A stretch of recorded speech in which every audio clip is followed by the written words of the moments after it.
From CBS News Bay Area, this is the Afternoon Edition. Good afternoon, I'm Elizabeth Cook. That rumbling in the skies were the Blue Angels coming into the Bay for Fleet Week. It's here.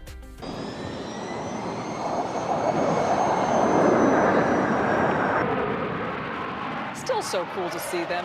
They flew in just about a half hour ago, landing at Oakland Airport. Some of them arrived last night. They are here for Fleet Week, which kicks off today in San Francisco. There will be air shows Friday, Saturday, and Sunday. Let's get to First Alert meteorologist Jessica Birch from aboard the USS John P. Murtha. We are here at the USS John P. Murtha for Fleet Week. It's been such a fun morning forecasting for everyone this week, but let's dive straight into our daytime highs today. Heading into this afternoon, we have beautiful conditions for us. 60s in San Francisco, 70s up in wine country, 70s even for our friends down in the Santa Clara Valley, with 80s off into the East Bay. Here's what we're looking at on our temperature anomaly map. Right around the corner, see all that yellow that's building its way in? Yeah, that is some warm air, some above average temperatures right around the corner as we head into this week, as high pressure's parked just offshore. See that huge heat dome that's actually building?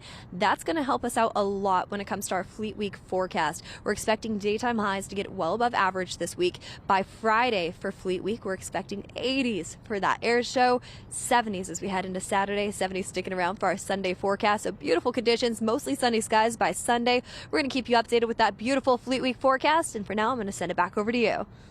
Thanks so much. Well, it is full speed ahead. Fleet Week is on to fly and float through the Bay. The week-long celebration of the military starts today. And as your family marvels at our military, know that what you see and celebrate in our community is a part of the legacy of Dianne Feinstein, who passed away last week in Washington, D.C. Here's John Ramos.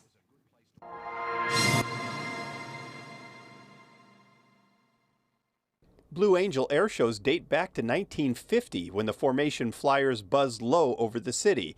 The jets were painted black back then because shortly after the show, the unit was disbanded so they could serve in the Korean War. But 30 years later, Mayor Dianne Feinstein got an idea that she said at the time was strictly business. The Navy is building its fleet. San Francisco is a large ship repair center, and we would like to have more business from the Navy if that's possible.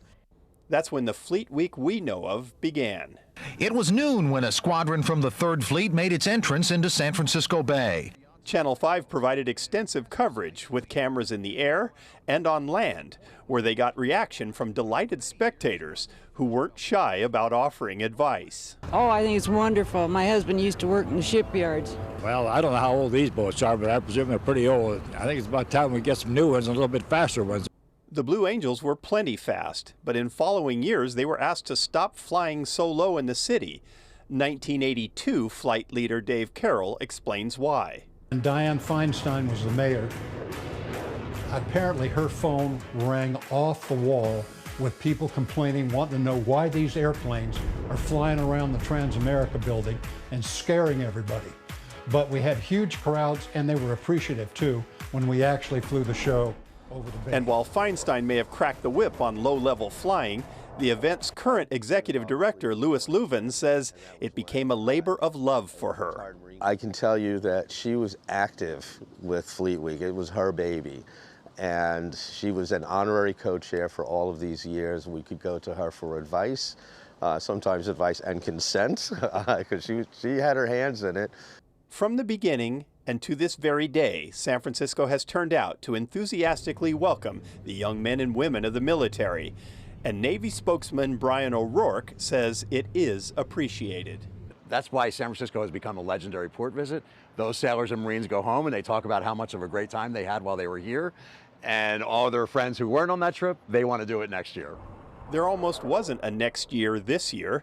Congress passed a last-minute spending bill to keep the government operating for a few more months, and Leuven says things got pretty dicey for a while. Well, what I would say is we were prepared.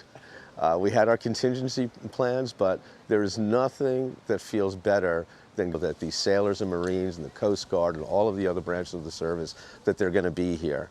I mean, that is the heart and soul of Fleet Week. No one knows for sure how much the city has benefited from Fleet Week, but over the years, millions have visited, likely spending hundreds of millions of dollars. So it turns out Dianne Feinstein was right. They did get more business from the Navy, after all. CBS News Bay Area is the official media partner for Fleet Week. We'll have special coverage all week long. And on Friday, we'll bring you the parade of ships at 11 a.m., followed by the Blue Angels live at 3. Dianne Feinstein's body was flown back to San Francisco over the weekend from the president's military fleet. Governor Gavin Newsom had named LaFonza Butler to fill Feinstein's seat. And our Leslie Gooden is at San Francisco City Hall, and she has more on the former Kamala Harris advisor.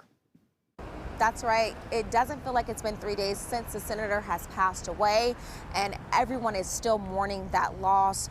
And you're right, we do know who the replacement will be, and it is a familiar face. LaFonza Butler, she was currently serving as the president of the organization called Emily's List, which is devoted to electing Democratic women who support abortion rights and assisting them in fundraising. And it is possible she could become a future candidate herself, since Newsom didn't put any restrictions on her joining the crowded field running for the permanent Senate seat in California. Butler has a deep background working for unions. With the announcement, Newsom delivered on his promise to give the job to a black woman. Butler will now be the only black female in the Senate and the first openly gay one.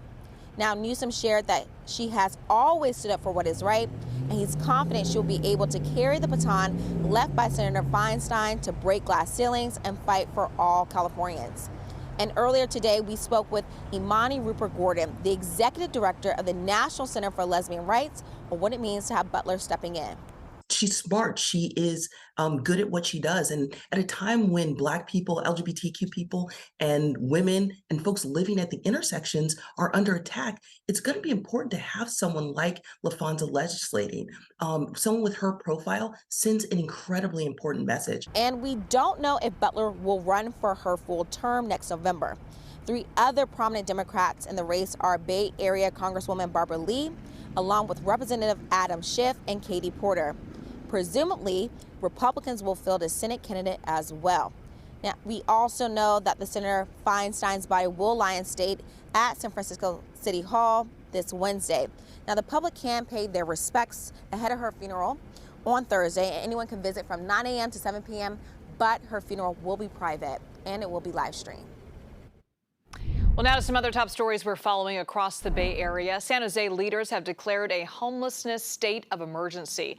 The mayor making that announcement within the last hour. The declaration still has to go before the city's Rules and Open Government Committee.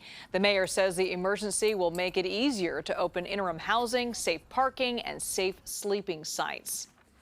Today is the first day of Care Court in San Francisco. The courts enable family members, roommates, or anyone that has witnessed an individual experiencing mental health issues to request a judge's intervention. Judges can order people with untreated psychiatric disorders such as schizophrenia to get help, with counties required to provide the aid. Search crews are back out today off the Marin coastline. The Coast Guard suspended their search this morning, but local crews are still out there looking for the swimmer. Man went missing after being bitten by a shark yesterday morning. Marin County firefighters say 3 men were swimming off the Wildcat Beach when one of them was bitten. The 2 other swimmers made it back to shore. The missing swimmer was a 50-year-old man. Officials say shark attacks are extremely rare off the Marin coast.